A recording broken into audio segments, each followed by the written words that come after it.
Di sebuah rumah sederhana di pinggiran kota, Faris hidup bersama istrinya, Naya. Mereka menikah hampir 5 tahun, menjalani kehidupan rumah tangga dengan segala naik turunnya. Faris bekerja di sebuah perusahaan kontraktor, sementara Naya adalah pegawai administrasi di sebuah kantor swasta. Meski penghasilan pas-pasan, keduanya berusaha saling menopang dan menjaga keharmonisan rumah tangga. Pagi itu, seperti biasa, aroma kopi buatan Naya memenuhi ruang makan. Faris duduk sambil membaca berita di ponselnya. Sesekali melirik jam dinding, karena takut terlambat berangkat kerja. Naya dengan sigap menyiapkan bekal, sebuah kebiasaan kecil yang sejak awal pernikahan tak pernah ia tinggalkan. Jangan lupa makan siang. Riz, kamu sering banget pulang kelaparan, ucap Naya sambil menyodorkan coat hekpik. Faris tersenyum tipis. Meski di balik senyum itu, ada rasa lelah yang mulai menumpuk akibat tekanan pekerjaan. Keseharian mereka tampak biasa saja, seperti pasangan suami istri lain. Namun, di balik rutinitas yang terlihat tenang, ada rahasia dan kesalahpahaman yang kelak akan mengguncang kehidupan rumah tangga mereka hingga ke akar. Pagi itu, cahaya matahari menembus tirai tipis ruang tamu, membuat rumah sederhana milik Faris dan Naya terasa hangat. Di dapur, aroma kopi hitam bercampur dengan wangi tumisan sayur. Naya bergerak cekatan menyiapkan sarapan, sesekali bersenandung kecil mengikuti lagu dari radio tua yang setia menemaninya. Faris duduk di kursi, makan dengan kemeja kerja yang belum sepenuhnya rapi. Di tangannya, ponsel masih menyala, menampilkan berita ekonomi yang ia baca sambil menyeruput kopi. Besok harga bahan bangunan naik lagi. Ya ampun, bisa kacau proyek, gumamnya pelan. Naya melirik sebentar sambil menaruh piring berisi nasi goreng di Kamu jangan kebanyakan mikirin kerjaan dulu, Riz. Sarapan dulu, biar nggak telat. Nanti kalau sakit, malah repot. Faris menutup ponselnya, lalu menatap istrinya dengan senyum tipis. Iya, kamu ini kayak alarm kesehatan, tiap hari ngingetin makan, tidur, minum obat. Naya terkekeh kecil. Kalau nggak diingetin, kamu tuh suka keras kepala. Pulang kerja langsung tidur, besoknya berangkat lagi. Kapan badan kamu istirahatnya? Perkepat. Ringan itu selalu jadi bagian kecil yang menghangatkan pagi mereka. Meski penghasilan Faris sebagai karyawan kontraktor tak seberapa, ditambah gaji Naya sebagai staf administrasi, mereka berdua berusaha hidup sederhana, tanpa banyak keluhan. Rumah mungil yang mereka cicil bersama terasa cukup, asalkan kebersamaan tetap ada. Setelah makan, Naya menyiapkan bekal untuk Faris. Sebuah kotak makan sederhana berisi sayur sop dan ayam goreng. Menu yang semalam ia masak lebih banyak agar tidak repot pagi-pagi. Ia tahu suaminya sering lupa makan siang kalau sudah sibuk di proyek. Ini buat nanti di kantor. Jangan sampai nggak dimakan ya, kata Naya sambil menyodorkan kotak bekal itu. Faris menerimanya dengan tatapan hangat. Makasih, Nak. Kamu selalu ingat hal-hal kecil yang aku sendiri sering lupa. Naya hanya tersenyum. Meski dalam hatinya ada sedikit lelah. Ia merasa rutinitas seperti ini berjalan terus, tanpa banyak perubahan. Kadang, ia ingin ada hal baru. Entah liburan singkat, atau sekadar jalan berdua di akhir pekan. Namun, ia tahu Faris sedang banyak beban kerja. Jadi keinginan itu ia simpan sendiri. Sebelum berangkat, Faris sempat mengecek tas kerjanya, memastikan berkas-berkas penting tidak tertinggal. Ia juga melirik jam dinding, khawatir macet di jalan membuatnya terlambat. Aku berangkat dulu ya, jangan lupa kunci pintu. Kalau pulang agak malam, kamu jangan tungguin. Naya mengangguk sambil menatap suaminya dari pintu. Hati-hati di jalan, jangan kebut-kebutan, ya. Mobil Faris perlahan meninggalkan halaman. Naya berdiri cukup lama, memperhatikan punggung mobil yang kian menjauh. Ada perasaan aneh yang tak bisa ia jelaskan. Perasaan rindu padahal mereka baru saja bersama. Atau mungkin ia hanya merasa Faris akhir-akhir ini semakin jauh, meski secara fisik masih ada di sisinya. Hari-hari mereka memang jarang diwarnai pertengkaran besar. Tapi kesibukan Faris membuat komunikasi jadi terbatas. Saat makan malam, Faris sering lebih banyak diam, sibuk dengan pikirannya sendiri. Kadang ia hanya menjawab singkat pertanyaan Naya, lalu langsung merebahkan diri karena lelah. Bagi Naya, hal itu terasa seperti kehilangan. Ia rindu obrolan ringan. Sebelum tidur, rindu mendengar cerita Faris tentang pekerjaannya. Rindu sekadar bercanda, seperti masa awal pernikahan. Namun, ia memilih diam. Ia tak ingin menambah beban suaminya yang sudah jelas kelelahan. Sore hari, setelah pulang kerja, Naya biasa mengisi waktu dengan membaca atau menonton drama kesukaannya. Namun, hari itu ia lebih banyak melamun. Ia teringat bagaimana awal dulu Faris melamarnya dengan penuh kesungguhan, menjanjikan akan selalu ada bersama. Janji itu masih diingatnya jelas, tapi perlahan terasa pudar oleh rutinitas. Malamnya, Faris pulang lebih larut dari biasanya. Kemejanya kusut, wajahnya letih. Begitu sampai rumah, ia langsung menaruh tas di sofa dan menghela napas panjang. Naya menyambutnya dengan segelas air hangat. "Kamu kelihatan capek banget. Ada masalah di proyek?" tanya Naya. Faris meneguk airnya pelan. "Iya, ada sedikit revisi. Klien maunya cepat, sementara pekerja di lapangan kurang. Jadi ya, aku harus bolak-balik koordinasi." Naya mengangguk pelan. "Kalau gitu, jangan lupa makan dulu, aku sudah angetin lauk." Faris tersenyum singkat, lalu menuju meja makan. Mereka makan bersama dalam diam. Naya ingin sekali bertanya lebih jauh. Ingin bercerita tentang harinya, tapi ia melihat wajah suaminya begitu penat.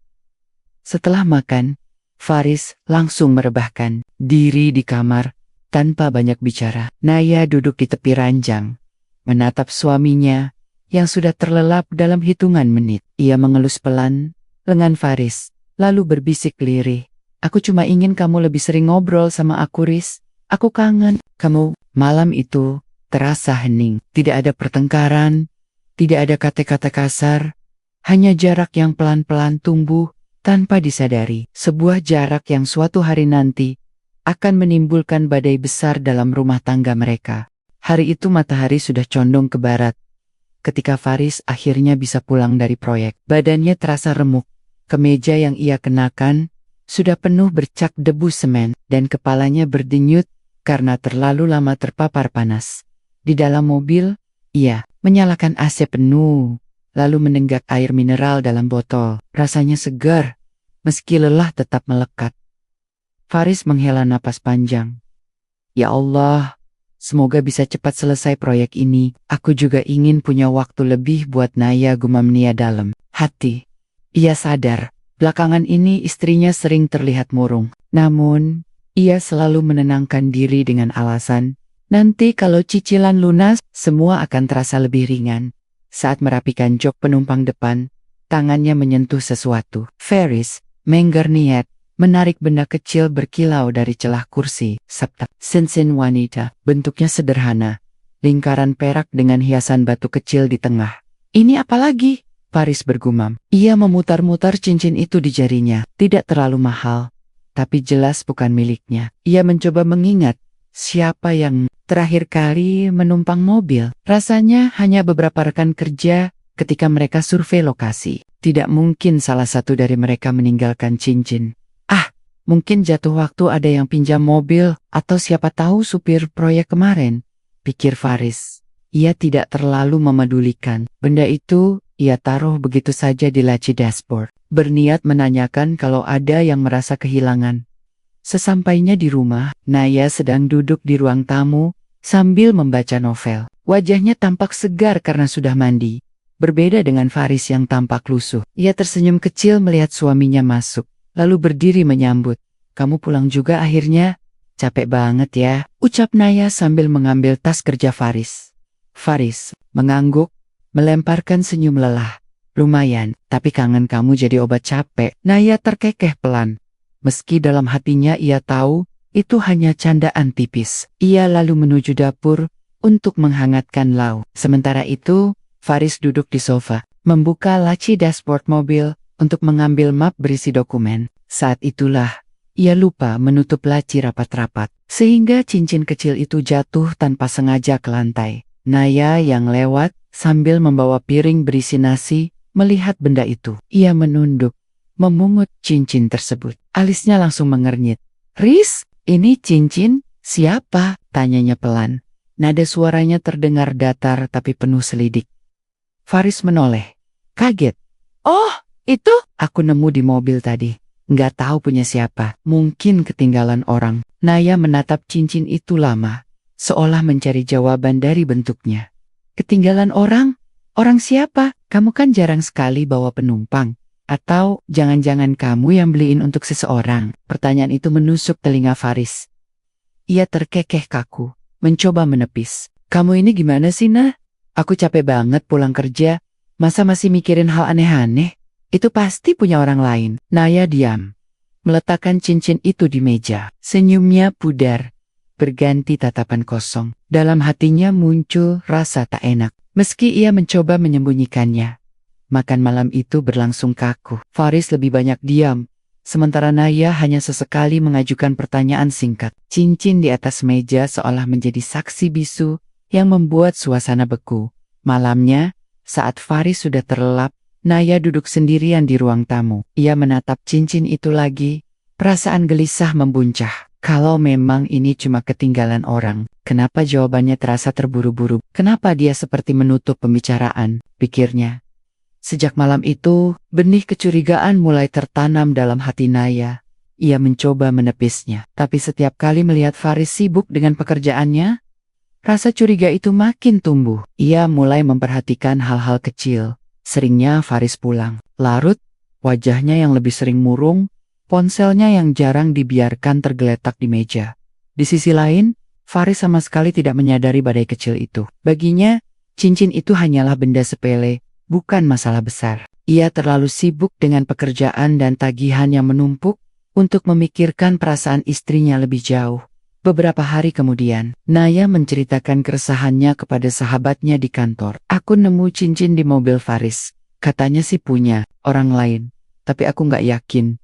Rasanya aneh. Sahabatnya hanya bisa menanggapi dengan ekspresi prihatin. "Ya ampun, Nah, hati-hati aja. Kadang laki-laki kalau lagi sibuk kerja, suka ada godaan lain. Kamu jangan tutup mata." Kata-kata itu menusuk lebih dalam, membuat keyakinan Naya makin goyah. Ia mulai menaruh jarak dengan Faris, meski tidak secara terang-terangan, dan tanpa ia sadari, jarak itu kelak akan membuka ruang bagi seseorang lain masuk dalam hidupnya. Malam terakhir di bab ini, Faris sibuk menyelesaikan gambar rancangan di laptopnya. Naya hanya duduk di samping, memandanginya tanpa berkata apa-apa. "Aku lembur lagi. Nah, kamu tidur duluan aja ya," kata Faris tanpa menoleh. Naya mengangguk pelan, lalu beranjak ke kamar. Namun, dalam hatinya, ia bergumam lirih. "Entah apa yang sebenarnya kamu sembunyikan dariku, Riz, tapi aku bisa merasakannya. Ada sesuatu yang tidak beres, dan di sanalah benih pertama dari badai rumah tangga itu benar-benar mulai tumbuh." Sejak kejadian cincin misterius itu, Naya merasa ada sesuatu yang berubah di dalam dirinya. Ia masih menjalani rutinitas rumah tangga seperti biasa, menyiapkan sarapan, membereskan rumah, menunggu Faris pulang kerja.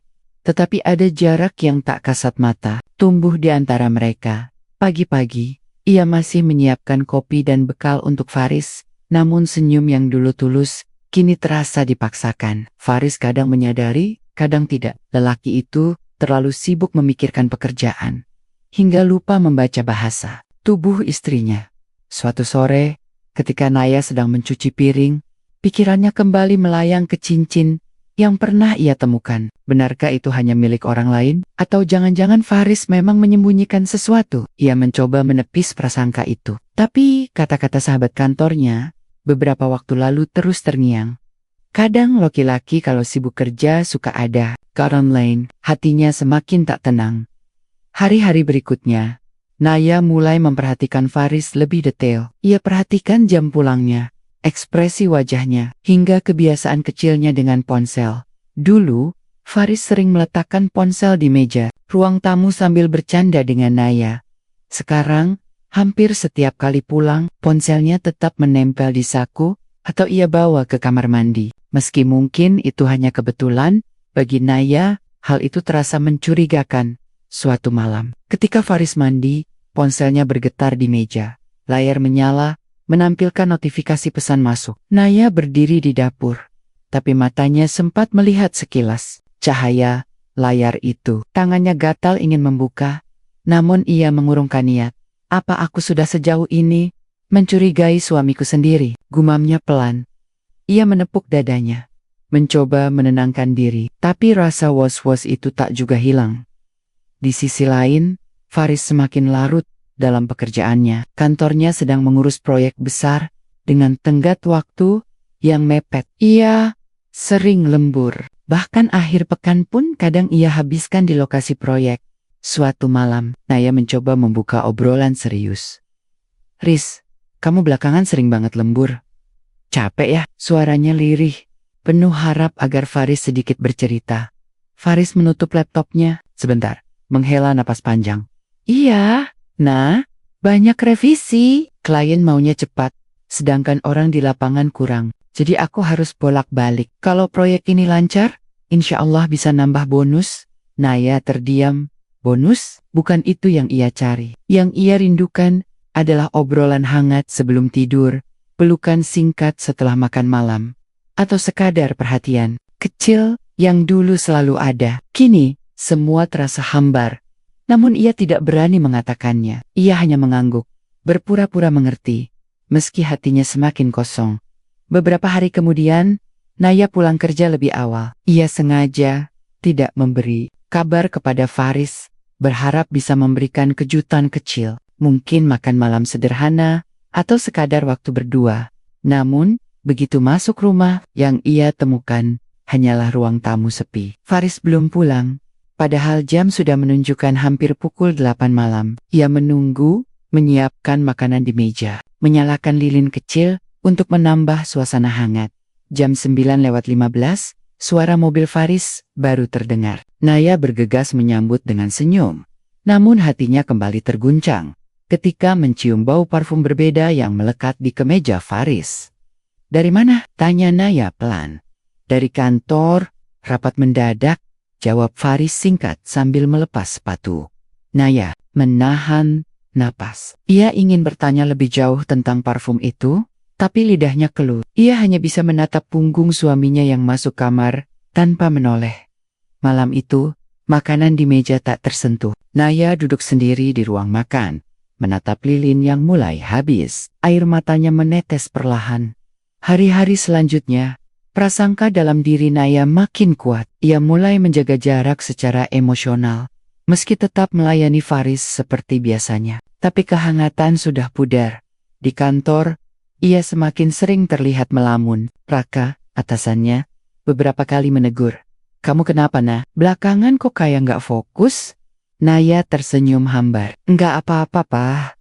Cuma lagi banyak pikiran." Raka tidak menekan lebih jauh, tapi dari sorot matanya, terlihat ada perhatian yang lebih dari sekadar atasan ke bawahan. Perhatian yang kelak akan menjadi celah dalam kehidupan Naya. Malamnya, di rumah, Naya mencoba tidur lebih dulu. Faris masih di ruang tamu, sibuk dengan laptop. Saat Naya memejamkan mata, ada satu kalimat yang berulang kali terlintas di pikirannya. Kalau benar dia menyembunyikan sesuatu, apa aku siap menghadapi kenyataan itu? Pertanyaan itu tidak pernah ia temukan jawabannya malam itu. Namun Naya tahu, rasa curiga itu sudah tumbuh terlalu dalam untuk bisa dihapus begitu saja. Sejak malam itu, ketika Naya mencium aroma parfum asing di kemeja Faris, hatinya semakin sulit tenang. Ia berusaha bersikap normal, tetapi rasa curiga itu selalu hadir dalam setiap jeruk-gerik suaminya. Faris semakin sering pulang larut malam, dan bila pun pulang lebih awal, ia lebih banyak menghabiskan waktu di depan laptop atau ponselnya. Naya merasa seperti berbicara dengan tembok. Suaminya ada secara fisik, tetapi jiwanya seakan jauh. Pagi hari, rutinitas masih sama. Naya, kopi dan bekal. Namun kali ini, ia melakukannya tanpa banyak bicara. Faris merasakan perubahan itu, tapi ia menganggap Naya hanya lelah. "Kamu kenapa, Nah? Lagi nggak enak badan?" tanya Faris sambil mengancingkan kemeja kerjanya. Naya tersenyum tipis. "Nggak apa-apa, cuma agak capek." Jawaban singkat itu seharusnya jadi tanda peringatan, tapi Faris terlalu terburu-buru berangkat kerja untuk sempat membaca lebih dalam. Ia mencium kening istrinya sekilas, lalu melangkah pergi. Naya hanya bisa menatap punggungnya dengan hati yang makin kosong. Di kantor, Naya duduk termenung di depan layar komputer. Pekerjaan administrasi yang biasanya ia kerjakan cepat, kini terasa lambat. Ia sering kehilangan fokus. Pikirannya melayang pada cincin misterius, parfum asing, dan tatapan Faris yang semakin jarang menemuinya. Raka, atasannya, memperhatikan perubahan itu. Siang hari, ia menghampiri meja Naya. "Kamu kelihatan pucat, Nah. Kalau ada masalah, jangan dipendam. Kamu bisa cerita. Kalau memang butuh teman bicara," ucap Raka dengan suara tenang. Naya menoleh, ragu sejenak. Ia ingin berkata jujur, tapi lidahnya keluh. "Enggak apa-apa. Cuma lagi kurang tidur." Raka mengangguk. Meski jelas terlihat, ia tidak sepenuhnya percaya. Beberapa kali, ia sengaja memberi perhatian kecil, menawarkan makan siang bersama, menanyakan kabar, atau sekadar membawakan kopi. Perhatian-perhatian sederhana itu, yang selama ini hilang dari Faris, membuat hati Naya goyah. Suatu sore, setelah jam kerja, hujan turun deras.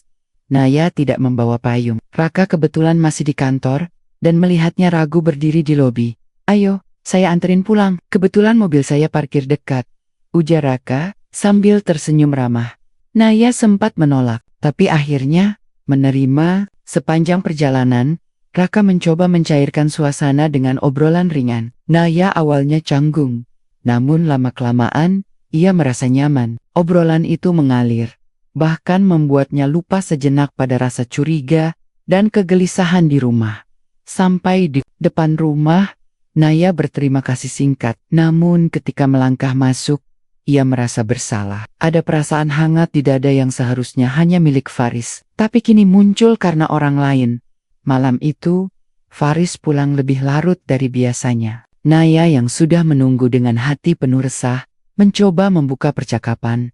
"Riz, kamu nggak capek kerja terus? Kalau kamu sakit, gimana?" Suaranya bergetar, penuh kekhawatiran, sekaligus kerinduan. Faris menghela napas panjang, sambil melep. "Dasi, Nah, aku kerja juga buat kita. Aku nggak mau kamu kesulitan. Semua ini buat masa depan kita." "Aku tahu, Riz. Tapi, apa nggak bisa kamu luangkan sedikit waktu buat aku? Aku kangen ngobrol sama kamu," ucap Naya lirih Faris terdiam. Ia ingin menjawab, tapi rasa lelah menahannya. "Nanti ya, Nah.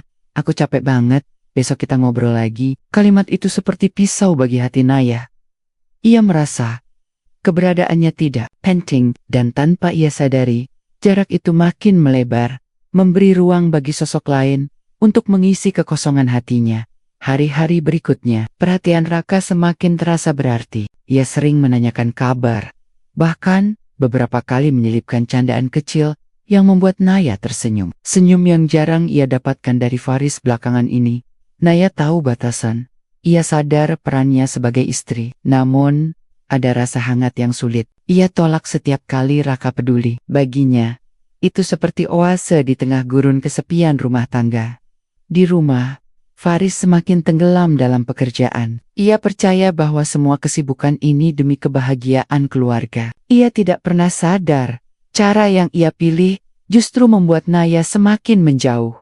Malam demi malam, mereka tidur dalam diam. Tidak ada percakapan panjang, tidak ada pelukan, hanya dua tubuh yang sama-sama lelah, berbaring di tempat tidur yang sama. Tapi hatinya semakin berjauhan.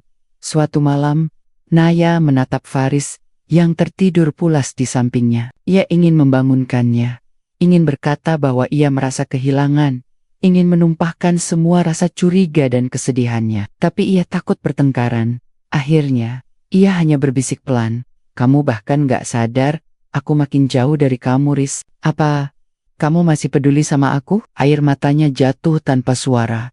Dan di titik itulah, jarak yang tumbuh di antara mereka semakin nyata. Jarak yang kelak akan menyeret Naya lebih dalam pada perhatian orang lain yang tidak seharusnya ia terima. Hari-hari terasa semakin berat bagi Naya. Setiap kali ia menatap Faris, selalu ada perasaan hampa yang menyiksa. Suaminya hadir, tetapi tidak benar-benar ada untuknya. Tatapan mata Faris kini lebih sering tertuju pada layar laptop, atau tumpukan laporan pekerjaan, bukan lagi pada dirinya. Naya sering bertanya-tanya, apakah dirinya sudah tidak cukup berarti? Ataukah benar ada orang lain yang telah merebut perhatian Faris? Rasa curiga itu tak pernah hilang, terus berputar di kepalanya, menambah luka yang belum sempat terobati. Suatu sore di kantor, Naya tengah sibuk merapikan berkas. Raka datang menghampiri, membawa 2 gelas kopi hangat. Kayaknya kamu lagi pusing, nah? Nih, kopi favorit kamu, biar agak segar, ucap Raka sambil menyodorkannya. Naya menatapnya, sedikit terkejut. Kok tahu aku lagi pusing? Raka tersenyum. Aku bisa lihat dari raut wajahmu, kamu gak pandai menyembunyikan perasaan. Perkataan itu membuat hati Naya bergetar. Ada sesuatu dalam cara Raka memperhatikannya. Detail kecil yang bahkan tidak lagi ia dapatkan dari Faris. Ia tersenyum, samar, menerima kopi itu. Makasih Pak, saya jadi gak enak terus-terusan dibawain beginian. Anggap aja, aku temen. Kamu jangan terlalu formal sama aku, nah, jawab Raka dengan nada hangat. Obrolan singkat itu meninggalkan kesan dalam hati Naya. Ia mulai merasakan ada ruang kosong yang perlahan diisi oleh kehadiran pria itu. Malam harinya, ketika Naya pulang, ia mendapati rumah dalam keadaan gelap. Faris belum pulang, sudah hampir pukul 11 malam. Dan suaminya bahkan tidak memberi kabar. Ia mencoba menghubungi, tapi panggilannya tak dijawab. Naya duduk di ruang tamu, menunggu. Dengan hati gelisah, ia membayangkan berbagai kemungkinan buruk. Apakah Faris benar-benar sibuk bekerja? Ataukah ia sedang bersama wanita lain? Ketika akhirnya Faris pulang, wajahnya tampak lelah. Maaf nah, ada rapat mendadak, aku lupa ngabarin. Naya hanya mengangguk, tapi dalam hatinya, api kecil mulai menyala. Lupa Riz, atau memang enggak mau ngabarin, batinnya. Ia tidak berani mengucapkan kalimat itu, takut terjadi pertengkaran besar. Namun rasa kecewa menumpuk, menambah jarak di antara mereka. Hari berikutnya, kantor Naya mengadakan rapat hingga larut malam. Beberapa pegawai sudah pulang lebih dulu, tinggal ia dan Raka yang masih sibuk mengecek laporan. Nah, udah malam, kamu pulang bareng aku aja. Gak enak kalau sendirian, kata Raka. Awalnya Naya ragu, tetapi ia akhirnya setuju. Di dalam mobil, suasana terasa hening. Hanya suara hujan yang mengetuk kaca jendela. Suara Raka tiba-tiba memecah keheningan. Aku gak tahu masalah apa yang kamu hadapi, tapi aku bisa lihat kamu sering sedih. Aku cuma mau bilang, kamu gak sendirian. Naya terdiam. Kata-kata itu menusuk hatinya. Ia menunduk, berusaha menahan air mata. Makasih Pak, kamu baik banget sama saya. Raka tersenyum samar. Kamu berhak bahagia nah. Jangan biarkan siapapun bikin kamu merasa sendirian. Perkataan itu membuat Naya semakin goyah. Ada perasaan hangat yang muncul, bercampur dengan rasa bersalah yang menyesakkan. Ia tahu, seharusnya tidak boleh membiarkan perasaan itu tumbuh. Namun semakin ia mencoba menghindar, semakin kuat pula tarikan yang ia rasakan. Di rumah, Faris semakin jarang memperhatikan istrinya. Pikirannya penuh dengan pekerjaan, utang keluarga, dan tekanan kantor. Ia percaya bahwa ia sedang berjuang demi masa depan. Tanpa sadar, justru meninggalkan orang yang paling ia cintai. Suatu malam, Naya memberanikan diri membuka percakapan. Riz, kamu yakin semua ini cuma soal kerjaan? Atau ada hal lain yang kamu sembunyikan dari aku? Tanyanya dengan suara bergetar. Faris menatapnya sebentar, lalu menghela napas.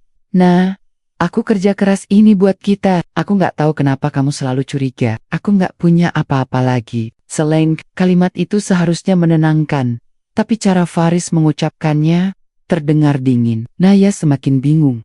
Ia menatap wajah suaminya lama-lama, tapi yang ia rasakan hanyalah jarak, dan di balik jarak itu ada sosok lain yang perlahan mengisi kekosongan.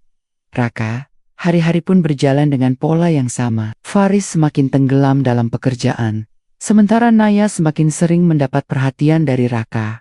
Api kecil itu kini berubah menjadi bara yang perlahan membesar, siap membakar batas-batas yang seharusnya dijaga. Naya masih berusaha menahan diri, tapi hatinya mulai lelah. Ia ingin diperhatikan, ingin merasa dihargai, ingin didengar, dan ketika Faris tidak lagi memberikannya, Ia mulai bertanya-tanya, salahkah jika ia menemukan itu semua pada orang lain? Sejak malam hujan itu, kata-kata Raka terus terngiang di kepala Naya. Kamu berhak bahagia, jangan biarkan siapapun bikin kamu merasa sendirian. Kalimat sederhana, tapi mampu menembus benteng pertahanan yang selama ini ia coba pertahankan. Naya mulai melihat Raka bukan hanya sebagai atasan, melainkan seseorang yang benar-benar memahami dirinya. Perhatian-perhatian kecil darinya, mengingatkan makan, menanyakan kabar, bahkan sekadar menyodorkan minuman, menjadi hal yang selalu ia tunggu. Setiap hari, di sisi lain, hubungan Naya dengan Faris semakin renggang. Malam-malam mereka sering diisi dengan keheningan. Faris pulang larut, langsung mandi, lalu sibuk membuka laptop. Naya berusaha menyapa, tapi respon suaminya singkat, dingin, seolah ia hanya pengganggu di sela kesibukan. Suatu malam, Naya duduk di ruang tamu sambil menunggu Faris. Waktu menunjukkan hampir tengah malam, ketika suara pintu depan berderit. Faris masuk dengan wajah letih. Kamu belum tidur? Tanyanya. Aku nunggu kamu, jawab Naya lirih. Faris hanya mengangguk, lalu langsung menuju kamar mandi, tanpa menambahkan apa-apa.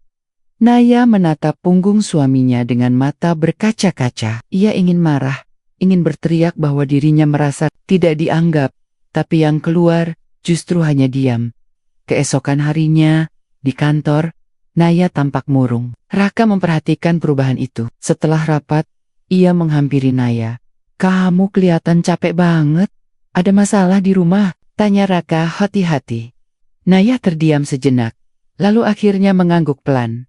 Aku sama suami jarang ngobrol sekarang. Rasanya kayak dia ada di rumah, tapi nggak benar-benar ada. Raka menatapnya penuh empati. Kadang, laki-laki terlalu sibuk mengejar hal-hal besar, sampai lupa sama hal kecil yang justru penting. Ucapan itu membuat Naya menunduk. Hatinya perih sekaligus hangat. Untuk pertama kalinya, ia benar-benar merasa didengar hari-hari berikutnya. Kedekatan mereka makin terasa. Raka mulai mengajak Naya makan siang berdua, dengan alasan membicarakan pekerjaan. Mereka tertawa bersama, berbagi cerita yang tak pernah bisa Naya bagikan pada Faris. Perlahan, batas profesional mulai kabur. Suatu sore, ketika kantor sudah sepi, mereka masih duduk di ruang rapat, membicarakan hal-hal pribadi. Aku iri sama kamu, Nak, ujar Raka. Tiba-tiba, Naya mengerutkan dahi. Iri? Kenapa? Kamu punya pasangan, walaupun sekarang mungkin lagi nggak baik-baik aja, tapi setidaknya kamu punya seseorang di rumah. Sedangkan, aku, Raka terdiam, matanya menerawang. Naya merasa dadanya sesak. Ada jeda panjang sebelum ia berkata pelan, kadang, punya pasangan gak selalu berarti kita gak kesepian. Tatapan mereka bertemu, seakan memahami luka masing-masing. Saat itu, suasana menjadi hening. Hanya ada degup jantung yang terdengar, lebih keras dari biasanya. Raka akhirnya mengalihkan pandangan. Maaf, aku kebablasan ngomong. Naya buru-buru tersenyum, meski wajahnya memerah. Nggak apa-apa. Namun, dalam hati, ia tahu ada sesuatu yang berubah. Di rumah, Naya semakin sulit menyembunyikan kegelisahannya. Ia sering termenung, memandangi ponsel, menunggu pesan yang mungkin dikirim Raka. Sementara Faris tetap sibuk dengan pekerjaannya, tidak menyadari perubahan pada istrinya. Suatu malam, ketika Faris tertidur di sofa dengan laptop masih terbuka, Naya menatap wajah suaminya. Ada kerinduan yang dalam, tapi juga kemarahan yang ia simpan. Kenapa kamu nggak bisa lihat aku? Kenapa kamu nggak bisa dengar aku? Bisiknya lirih. Ia lalu masuk ke kamar sendirian, meninggalkan Faris yang tertidur pulas. Hari Jumat sore, kantor mengadakan acara kecil, perayaan pencapaian target. Setelah acara selesai, beberapa karyawan pulang lebih dulu. Naya, yang hendak pergi, dicegah oleh Raka. Naya, boleh sebentar? Aku mau kasih sesuatu, katanya. Mereka menuju ruang kerja Raka. Dari laci meja, ia mengeluarkan sebuah buku catatan dengan sampul elegan. Aku tahu, kamu suka nulis ini buat kamu, anggap aja hadiah kecil karena kerja keras kamu selama ini. Naya terharu. Pak, Ini terlalu berlebihan, saya nggak enak. Raka tersenyum, anggap aja bukan dari atasan ke bawahan. Anggap ini dari seorang teman yang peduli. Naya menerima buku itu dengan tangan bergetar. Makasih Pak, saya benar-benar nggak tahu harus bilang apa. Catepet. Mereka kembali bertemu. Lebih lama dari biasanya, ada sesuatu yang bergetar di udara. Sesuatu yang tak lagi bisa dianggap sekadar rekan kerja. Malamnya, Naya membuka buku itu di kamarnya. Di halaman pertama, ada tulisan, tangan Raka. Untuk Naya, semoga kamu selalu ingat bahwa kamu layak bahagia. Jangan pernah merasa sendirian. Air mata Naya menetes. Kata-kata itu terasa begitu dalam, seolah ditujukan langsung ke luka di hatinya. Ia memeluk buku itu, sambil bergumam, kenapa bukan kamu yang jadi suamiku? Seketika, ia tersadar. Rasa bersalah menyeruak, tetapi denyut hangat di dadanya tidak bisa ia tolak. Batas itu, yang dulu ia jaga dengan keras, kini mulai pudar. Hari-hari setelah Naya menerima buku catatan dari Raka, berjalan dengan cara yang berbeda. Setiap kali ia membuka lembaran kosong di dalamnya, seakan ada bisikan halus yang mengingatkan bahwa ia tidak sendirian. Kata-kata Raka yang tertulis di halaman pertama terus terngiang, mengisi ruang kosong yang semakin besar di hatinya. Di rumah, keadaan tidak berubah. Faris tetap tenggelam dalam pekerjaannya. Bahkan akhir pekan yang dulu mereka habiskan untuk jalan bersama, kini hanya diisi Faris dengan tidur panjang atau duduk di depan laptop. Naya mencoba mengajak bicara, tapi jawaban Faris sering singkat dan hambar. Riz, besok kalau libur, mau jalan-jalan sebentar? Udah lama kita nggak keluar bareng, tanya Naya suatu malam. Faris mengangkat kepala dari laptopnya, menatap istrinya sekilas. Maaf Nah, aku ada kerjaan yang harus dikejar minggu depan. Ya, jawaban itu terasa sama seperti sebelumnya. Penundaan tanpa akhir. Naya hanya mengangguk, meski hatinya remuk. Senin pagi, di kantor, Raka menyapa dengan senyum hangat. Paji, nah, gimana kabarnya? Kelihatan lelah. Naya berusaha tersenyum. Biasa aja Pak, cuma kurang tidur. Raka mengerutkan dahi. Kurang tidur? Kenapa? Jangan-jangan kamu kepikiran sesuatu? Pertanyaan itu terasa menembus lapisan terluar hati Naya. Ia tidak menjawab langsung, hanya menunduk sambil memainkan jari-jarinya. Raka kemudian menepuk lembut pundaknya. Kalau kamu butuh cerita, aku ada. Jangan dipendam sendiri. Sentuhan singkat itu membuat dada Naya bergetar. Ia tahu seharusnya tidak boleh merasakan ini, tapi kehangatan yang ditawarkan Raka terlalu sulit untuk ia tolak. Hari-hari berikutnya, mereka semakin sering berinteraksi di luar jam kantor. Awalnya hanya makan siang berdua, lalu bergeser menjadi pulang bersama. Hingga suatu sore, Raka menawarkan sesuatu yang tak pernah Naya bayangkan sebelumnya. Nah, aku tahu ini mungkin gak pantas, tapi maukah kamu nemenin aku sebentar? Kita nggak usah langsung pulang. Aku cuma pengen ada waktu berdua sama kamu. Di luar kantor, Naya terdiam. Hatinya berdebar kencang. Semua logikanya berkata tidak, tapi mulutnya justru menjawab. Lirih. Iya, mereka akhirnya pergi ke sebuah kafe kecil di pinggir kota, jauh dari keramaian. Obrolan yang awalnya canggung berubah menjadi akrab, penuh tawa, dan cerita pribadi. Naya merasa seolah menemukan kembali dirinya yang hilang. Versi dirinya yang dulu sering tertawa bebas. Bukan hanya istri yang menunggu kepulangan suami dengan hati penuh prasangka. Ketika malam semakin larut, hujan turun deras. Kafe sepi, hanya ada mereka berdua di sudut ruangan. Raka menatap Naya lama, seakan mencari keberanian. Suaranya pelan. Aku tahu ini salah, tapi aku nggak bisa bohong kalau aku suka sama kamu. Jantung Naya berdegup kencang. Ia menatap meja, tak sanggup membalas tatapan itu. Pak, jangan bicara begitu. Saya udah menikah, ucapnya. Dengan suara bergetar. Aku tahu, justru itu yang bikin aku bingung. Aku nggak seharusnya merasakan ini, tapi setiap kali lihat kamu, aku pengen ada di sisi kamu. Aku pengen bikin kamu bahagia. Air mata Naya menetes tanpa ia sadari. Ada baik dari dirinya yang ingin berlari menjauh, tapi ada juga yang ingin tetap tinggal di ruangan itu. Saat hujan reda, mereka keluar kafe. Raka menawarkan untuk mengantar Naya pulang. Namun di perjalanan mobilnya tiba-tiba berhenti di depan sebuah taman kecil yang sepi. Nah, aku cuma butuh satu jawaban. Kamu beneran bahagia sama suami kamu sekarang? Tanya Raka, menatapnya dengan mata penuh kesungguhan. Pertanyaan itu menghantam hati Naya.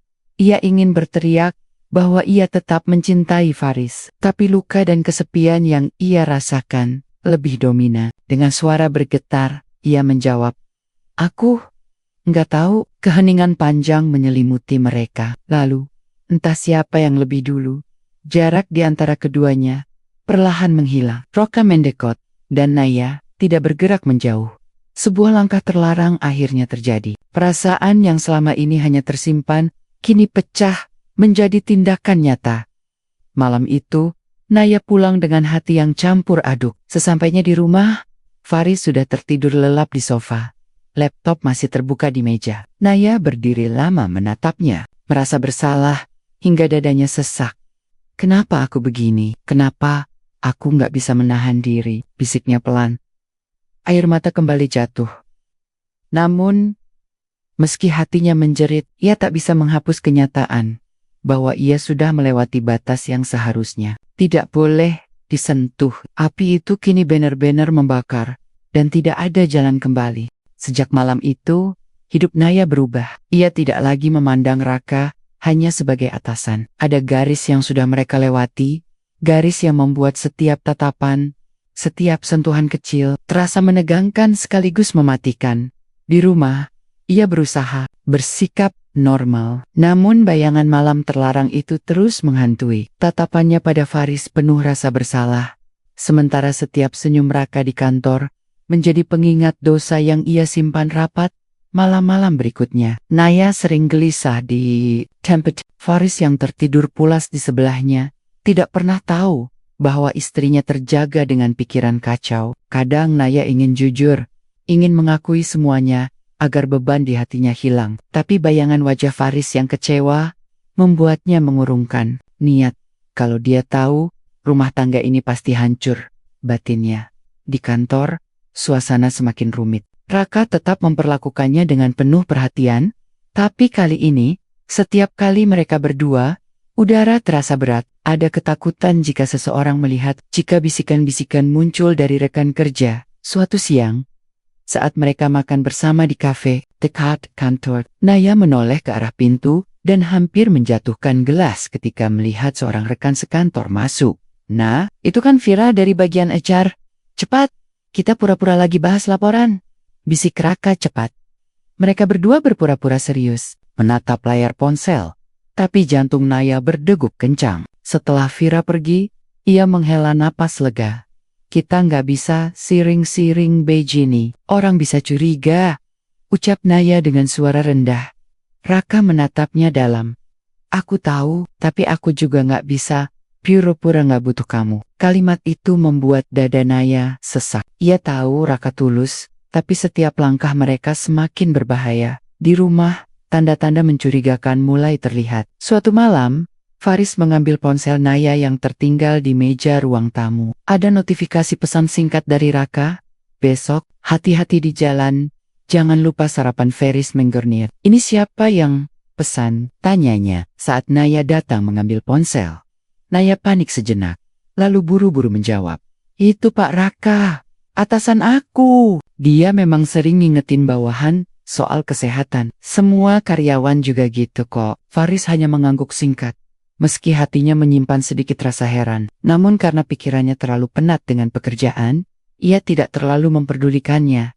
Bagi Naya, momen itu sudah cukup untuk membuatnya nyaris pingsan. Ia sadar, satu kelalaian kecil saja bisa membuka semua rahasia. Hari Jumat malam, ketika kantor sepi, Raka meminta Naya tinggal lebih lama untuk menyelesaikan laporan bulanan. Hanya mereka berdua di ruangan itu. "Nah, kamu yakin kuat terus menjalani ini?" tanya Raka pelan. "Aku bisa lihat kamu selalu gelisah." Naya menatapnya, mata berkaca-kaca. "Aku nggak tahu, Pak. Aku takut semuanya terbongkar." Tiba-tiba, suara langkah terdengar dari luar. Mereka berdua terdiam. Jantung berdegup kencang. Pintu ruang rapat sedikit terbuka, ternyata satpam yang sedang patroli. Maaf, Bu Naya, Pak Raka, saya cuma ngecek, lanjutkan saja, ucap satpam itu sebelum pergi. Meski aman, keringat dingin mengalir di pelipis Naya. Ia sadar, kebersamaan mereka hanya soal waktu, sebelum akhirnya ada yang benar-benar curiga. Ketegangan semakin memuncak. Ketika suatu malam, Faris pulang lebih awal. Ia mendapati Naya sedang menulis di buku catatan pemberian Raka. Faris menghampiri, lalu mengambil buku itu tanpa izin. Ini buku baru ya? Dari mana? Tanyanya sambil membolak-balik halaman. Wajah Naya pucat. Ia buru-buru merebut buku itu. Itu cuma hadiah dari kantor, Riz. Biar aku bisa nulis catatan kerja. Faris mengangguk, meski sempat melihat tulisan di halaman pertama. Untuk Naya, semoga kamu selalu bahagia. Jangan pernah merasa sendirian. Ia tidak menanyakan lebih jauh malam itu. Tapi, benih kecurigaan mulai tumbuh di hatinya. Naya semakin ketakutan. Di satu sisi, ia tidak bisa lepas dari Raka. Di sisi lain, Faris mulai menunjukkan tanda-tanda curiga. Setiap hari terasa seperti berjalan di atas tali tipis. Sekali saja salah langkah, semua akan runtuh. Di dalam hatinya, konflik makin besar. Ia mencintai Faris, tapi ia juga merasa hidup kembali bersama Raka. Rasa bersalah, cinta, dan ketakutan bercampur menjadi satu, membuatnya sulit bernapas. Dan di balik semua itu, ada kenyataan pahit, rahasia. Sekuat apapun disembunyikan, suatu saat pasti akan terbongkar. Beberapa hari terakhir, suasana rumah tangga Faris dan Naya terasa berbeda. Faris lebih banyak diam, lebih sering memperhatikan gerak-gerik Naya. Seolah ada sesuatu yang ingin ia tanyakan, tapi selalu ditahan. Naya pun semakin gugup, karena ia tahu tanda-tanda kecurigaan Faris sudah mulai tampak. Malam itu, saat makan malam, Faris tiba-tiba berkata, "Nah, kamu akhir-akhir ini sering pulang lebih malam ya? Katanya kerjaan numpuk, tapi kok kayaknya setiap hari begitu?" Sendok di tangan Naya berhenti. Ia tersenyum canggung. "Iya, Riz, laporan bulanan lagi banyak banget. Belum lagi audit, jadi ya harus lembur." Faris mengangguk pelan, tapi sorot matanya tajam. "Aku percaya. Cuma, jangan sampai kamu terlalu capek." Ucapan itu terdengar biasa, tapi nada suaranya membuat Naya resah. Ia sadar, Faris mulai menghubungkan potongan-potongan aneh yang selama ini ia abaikan. Keesokan harinya di kantor, Raka mengajak Naya bertemu di ruang rapat yang sepi. "Aku udah gak tahan, nah, rasanya aku pengen kita terbuka aja. Kalau terus sembunyi, cepat atau lambat, pasti ada yang tahu." Naya terkejut. "Jangan, Pak. Jangan pernah bilang apapun ke siapapun. Aku gak siap kalau rumah tangga aku hancur." Raka mendekat, menggenggam tangannya. "Aku serius sama kamu. Nah, aku bukan cuma main-main." Momen itu tepat terjadi ketika pintu ruang rapat terbuka. Seorang staf junior masuk membawa berkas, lalu berhenti kaku melihat mereka terlalu dekat. Raka cepat-cepat melepas tangan Naya, mencoba menutupi suasana. "Kamu taruh aja di meja, nanti saya cek." Staf itu mengangguk, tapi matanya sempat melirik, penuh curiga pada Naya. Begitu keluar, Naya hampir pingsan. "Pak, ini bahaya. Kalau dia cerita ke orang lain, habislah kita." Raka hanya terdiam, wajahnya tegang. Sementara itu, Faris mulai melakukan langkah diam-diam. Ia penasaran dengan kebiasaan istrinya yang semakin aneh. Suatu malam, ketika Naya tertidur, Faris membuka ponselnya dengan hati berdebar. Ia mencoba menebak kata sandi, dan berhasil. Beberapa chat dengan nama Pak Raka membuatnya tercekat. Memang tidak ada kalimat yang terlalu terang, tapi perhatian berlebihan jelas terlihat. "Jangan lupa sarapan ya, aku bangga punya kamu di tim aku." Atau "Kamu cantik banget hari ini." Faris menutup ponsel itu. Napasnya berat. Hatinya bergejolak antara marah, kecewa, dan tidak percaya. Jangan-jangan selama ini aku yang salah percaya, batinnya. Namun, ia memilih menahan diri. Ia ingin bukti lebih kuat sebelum menuduh. Hari Jumat malam, kantor mengadakan rapat evaluasi besar. Semua karyawan hadir, termasuk Naya dan Raka. Faris yang malam itu sudah menyelesaikan pekerjaan lebih cepat, memutuskan untuk menjemput Naya dayam-dayam sebagai kejutan. Sesampainya di gedung kantor, ia melihat dari kejauhan Naya keluar bersama Raka. Mereka berjalan berdua menuju parkiran. Faris bersembunyi di balik mobil lain, matanya tak berkedip. Raka tampak menunduk, berbicara dengan nada lembut pada Naya. Lalu, yang membuat dada Faris bergetar hebat. Raka menyentuh lengan Naya dengan cara yang terlalu intim untuk ukuran atasan dan bawahan. Naya gelisah, berusaha melepaskan, tapi jelas sekali bahwa ada sesuatu di antara mereka. Ya Allah, bisik Faris. Tangannya mengepal. Saat Naya masuk ke mobil bersama Raka, Faris hampir keluar dari persembunyian. Namun ia menahan diri, memilih untuk mengikuti dari jauh. Mobil Raka melaju perlahan menuju sebuah kafe kecil di pinggiran kota. Dari jendela, Faris melihat mereka duduk berdua, berbicara dengan wajah serius. Ia ingin masuk dan mengamuk saat itu juga, tapi hatinya berkata lain. Kalau aku emosi sekarang, aku cuma dapat fitnah tanpa bukti kuat. Faris mengambil ponselnya, diam-diam memotret dari kejauhan. Jantungnya berdegup kencang, bukan hanya karena marah, tapi juga karena luka yang begitu dalam. Di dalam cave, Naya berkata dengan suara bergetar, "Pak, aku nggak bisa terus begini." Aku takut. Faris mulai curiga. Aku bisa kehilangan semuanya. Raka menatapnya lekat-lekat. Kamu nggak akan kehilangan aku, tapi kamu harus pilih, Nah. Kamu nggak bisa berdiri di dua kaki selamanya. Air mata mengalir di pipi Naya. Ia tahu, kata-kata itu benar, tapi setiap kali membayangkan wajah Faris, hatinya hancur.